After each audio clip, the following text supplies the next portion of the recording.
Where the Lord is, where the Lord is, things are possible. Where the Lord is, where the Lord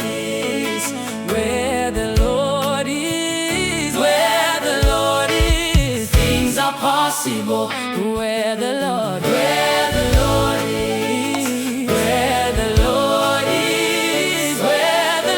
is, things are possible, possible.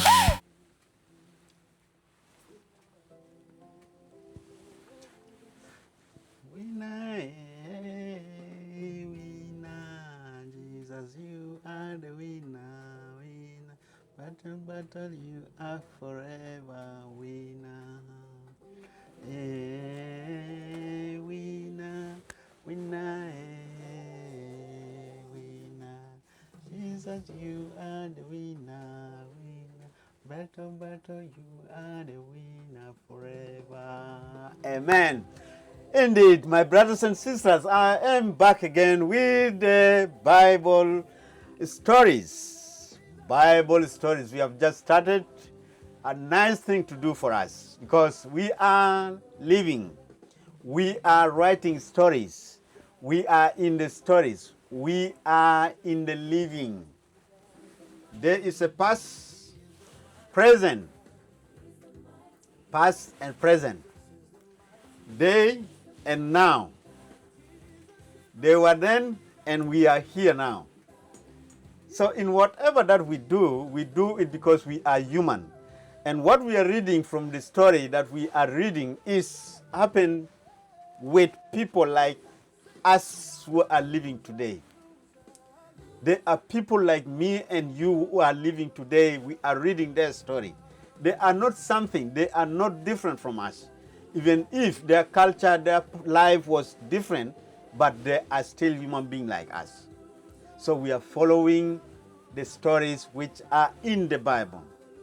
Today we arrive at the third stories that we line it up in our first introduction of this, what we are doing here. So brothers and sisters, today we came back to retell the parable of the lost coin. We are coming to retell the parable of the lost coin.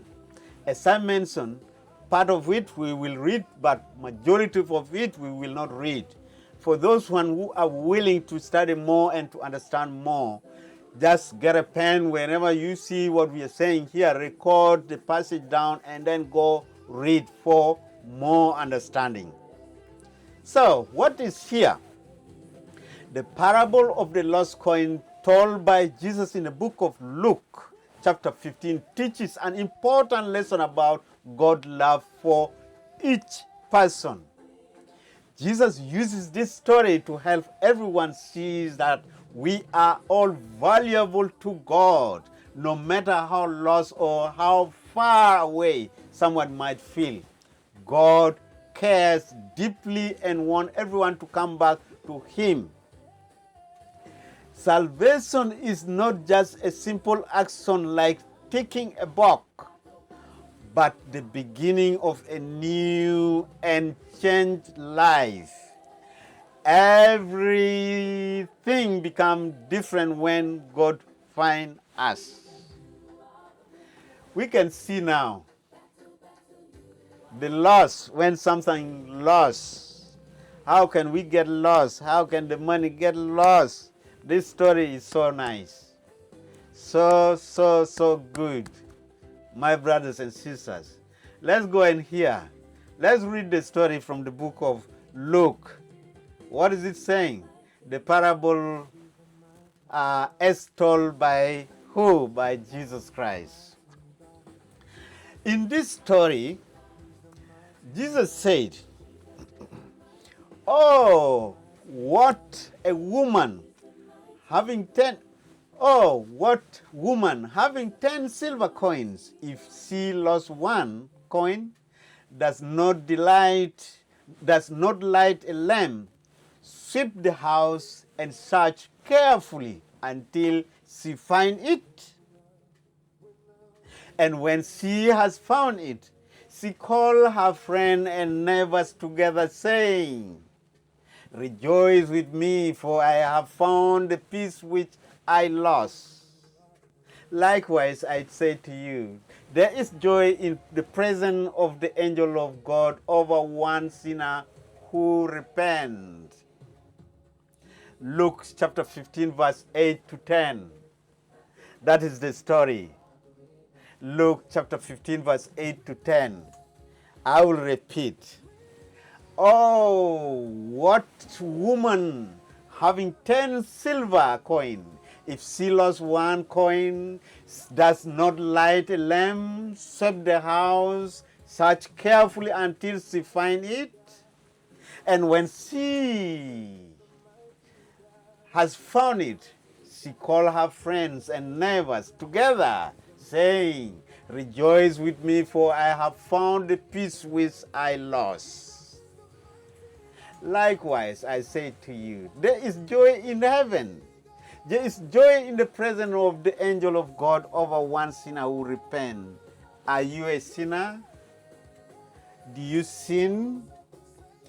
Did you get lost? Did God find you? Are you the child of God? Are you still God chasing you? This is the story. Can we try to explain it a little bit in a short form of explanation? In this parable, there is a woman who has 10 silver coins. These coins are very important to her, part of her saving or something special. One day she realized that one coin is missing. She does not ignore the missing coin or say, "It is just one, I still have mine." Instead, she went to find it very much. So the woman lighted a lamp to help her see into all the dark corner of her house. She swept the floor, moving carefully and looking everywhere. She does not give up easily, but kept looking until she finally found the lost coin. When she found it, she was so happy. Her joy is so great that she does not want to celebrate alone. She called her friends, neighbors, and say, "Come be happy with me. I found the coin that I lost." That is the story. What does this mean for me and you? What does this story about this woman and the coin mean for me and you? Yes, I said part of this is not about Bible itself, it's about us as human. I don't know if you can understand the meaning of getting lost. Indeed, all of us as human beings on earth, we are lost. God is the one searching us to bring us back to himself. All of us, we are lost on earth. God searching us to bring us back to himself. Because all humanity are God made. He make us, we belong to God. All right. What does Jesus mean for us? What does the story of Jesus here mean for us? Jesus uses this simple story to show something very, very, very important about God. Just like the woman cares about every single coin, God cares about every single person of us. If even one person is lost, God notices, God sees. God does not give up searching for those who are far away. He is shine his light and remove things that blocks the way, making it possible for people to be found and come back to him. When someone turns back to God, when they repent and choose to follow him, it is not just a small thing, it is the start of a new, better life. It means that everything is different because God is part of their life now. They come back to their Creator. They come back to the one who owned them. Salvation is not just something on a checklist. It means real change and hope. Where is my salvation? Where can I get my salvation from? It is not you. It is the one who makes you that go and search for you and bring you back to himself and keep you there. It means real change. When you are found from where you got lost, you need to come and change, a total change, to become a real person whom God created you to be. This part of story is linking to the lost boy, which we will be coming to tell here some time back to come. Everybody in heaven will enjoy when one that get lost is found. Jesus finished the parable by saying that there is joy in the presence of the angel of God over one sinner who repent. Lord, forgive me. Heavenly Father, forgive me. I am a sinner. I have understand where I have gone. I have come back to you. You are the Creator. You made me. That is when I realized that I got lost. I will realize that I was on the wrong path of life. All heaven celebrates. God and the angel are filled with happiness when anyone who was lost is finally found. Are you found or not yet found?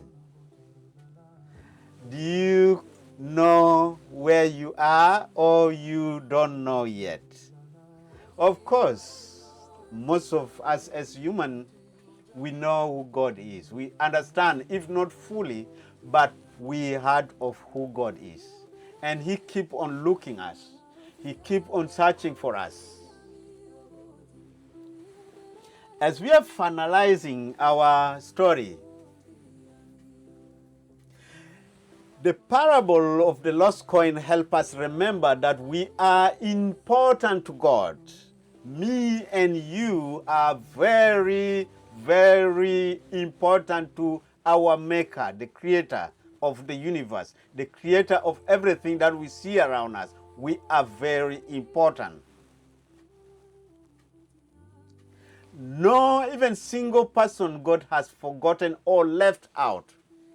Even the worst sinner, God is still searching for them.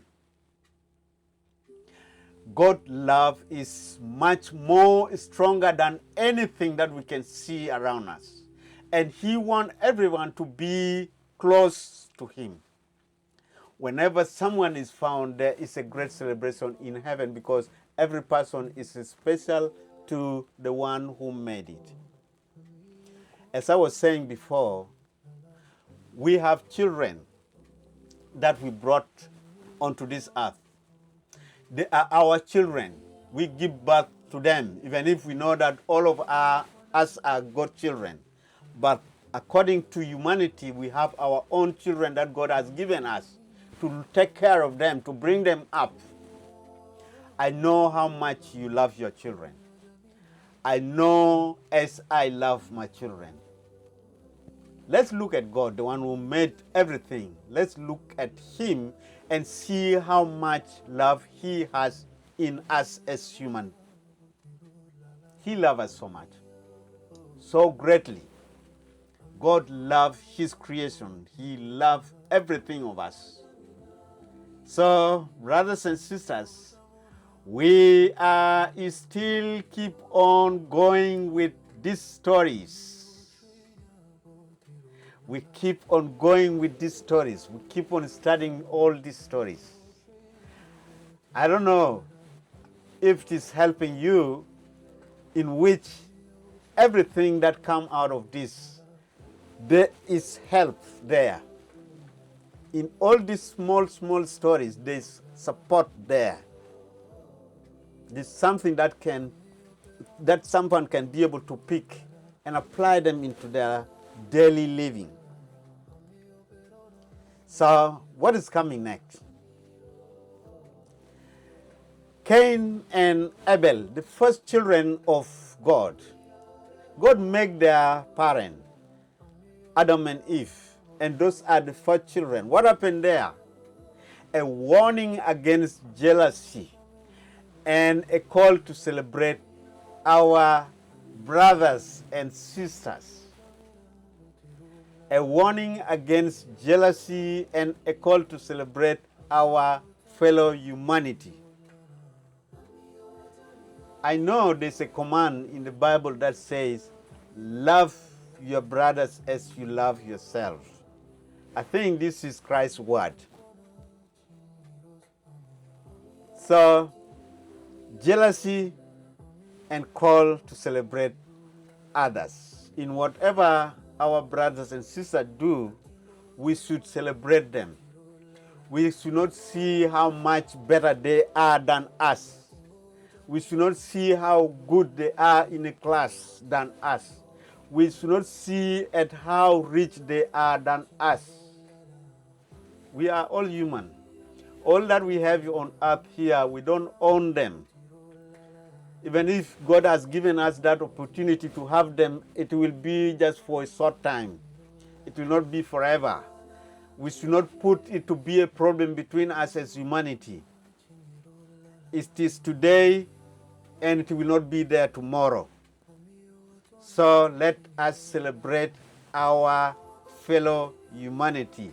That is the next video that is coming for us, or the next story that we are going to retell.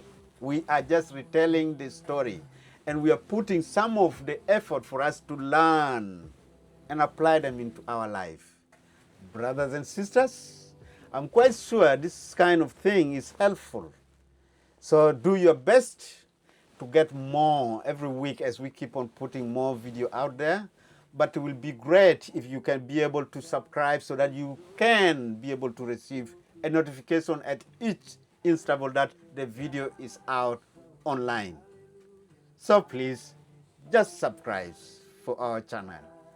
And stay blessed. Until next time, I'll see you again when we come back to study our Bible story, which is the story of the two brothers, the first two brothers, Abel and Cain.